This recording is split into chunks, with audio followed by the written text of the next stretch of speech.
Previous years question के श्रृंखला में एहिसँ पहिने हमसब गप केने छलहुँ कि मैथिली भाषा की छियै, ओकर विकास केना भेलै, ओकर की महत्व छै, कोन कोन वैज्ञानिक भाषा वैज्ञानिक द्वारा मैथिलीक स्थान कतऽ देखायल गेलै। उसका वीडियोमे हम लोग डिस्कस करब कि भाषा की छियै, भाषाके बारेमे कोन कोन वैज्ञानिक यानी कि भाषा वैज्ञानिक की कहने छै। चलू देखै छियै। ई क्वेश्चन यूपीएससी 2014 में सेहो पूछल गेल छै, ताहि दुआरे एहिपर कनि ठीकसँ ध्यान देबाक आवश्यकता अछि। तो चलू स्टार्ट करै छियै। भाषा की छियै? तो भाषा जे छै एकटा धातुसँ बनलै, ओहि धातुक नाम छै भाष धातु। भाषाके मतलब होइ छै बाजनाइ या फिर किछु कहनाइ। हेनरी स्वीटक अनुसार, हेनरी स्वीट साहब कहने छथिन कि व्यक्त ध्वनिक द्वारा, ध्वनि जे व्यक्त होइ छै ओहिके द्वारा विचारक जे अभिव्यक्ति होइ छै ओकरे भाषा कहल जाइ छै। तहिना प्लेटो जे छै हुनका अनुसारे जखन शब्द ध्वन्यात्मक होइ छै, शब्दमे जखन ध्वनि रहै छै तखन ओकरा भाषाक संज्ञा देल जाइ छै। ओनाही गार्डनरक अनुसार विचारक अभिव्यक्तिक लेल जाहि संकेतक या जाहि ध्वनि संकेतक व्यवहार कयल जाइ छै ओकरे भाषा कहल जाइ छै। एहिना डॉक्टर देवी शंकर द्विवेदी कहने छथिन कि भाषा यादृच्छिक आ प्रतीकक ओ व्यवस्था अछि जाहि माध्यमसँ मानव परस्पर व्यवहार करै छै। यादृच्छिक मतलब होइ छै ओहन किछु चीज जे अपने आप निकलि जाय, जेनाकि अगर अहाँके चोट लागै छै पैरमे तऽ मुँहसँ बापरो निकलि जाइ छै। तऽ भाषा ओहने चीज छियै जे अपने आप जे छै ध्वनिके रूपमे निकलै छै आ बादमे जाकऽ प्रतीकक एकटा व्यवस्था बनि जाइ छै, जाहिसँ मनुष्य कालांतरमे परस्पर व्यवहार करै छै। देवी शंकर द्विवेदीके अनुसार ई बात कहने छथिन। आब छै भाषाक महत्ता आ वैशिष्ट पर विचार करू।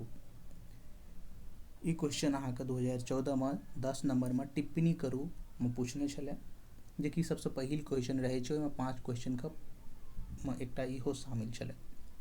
तो चलू देखै छियै की भऽ सकै छै। तऽ एहिसँ पहिले हमसब डिस्कस केने रहिए मैथिली भाषाके महत्व और वैशिष्ट पर विचार करू।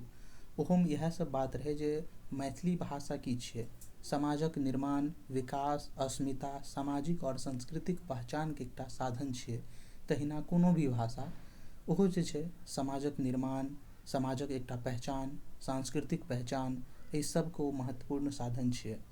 भाषा जे छै भाव अभिव्यक्तिक साधन छियै। अपन भावक विचारके प्रस्तुत करबाक लेल एकर प्रयोग कयल जाइ छै। तेनाही ज्ञान प्राप्तिक प्रमुख साधन छै। ओना तऽ देखल जाय तऽ आब ज्ञान प्राप्तिके बिना भाषोके भऽ जेतै ज्ञान, लेकिन ओ ध्वनिके रूपमे नहि रहि कऽ प्रतीकके रूपमे रहतै, लेकिन भाषा तऽ रहतै। ताहि दुआरे भाषा जे छै ज्ञान प्राप्तिके प्रमुख साधन मानल जाइ छै। चारिम बात कि ई विचार शक्तिके माध्यम छै। ठीक छै। आब भाषाके महत्ता देख लेलिए, आब एकर वैशिष्ट, एकर की विशेषता छै भाषाके।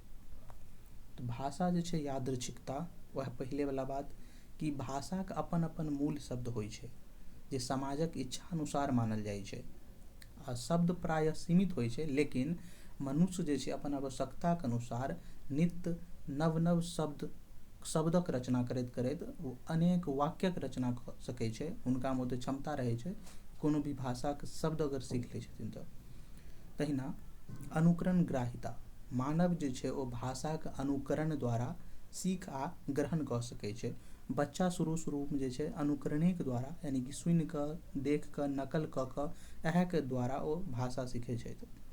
तेसर कारण परिवर्तनशीलता, मानव भाषा जे छै ओ परिवर्तनशील होइ छै। समयके अनुसार एकर रूप बदलैत जाइ छै।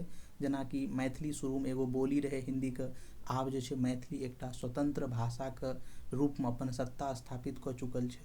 तऽ कहि सकै छियै जे भाषाके जे एकटा विशेषता होइ छै ओ परिवर्तनशीलता सेहो छियै। चारिम बात कि भाषा जे छै ओ अर्जित सम्पत्ति छियै। भाषा सीख कऽ लोक अरबों खरबों कमाइ छै, ताहि दुआरे तऽ सम्पत्ति कहल गेल छै।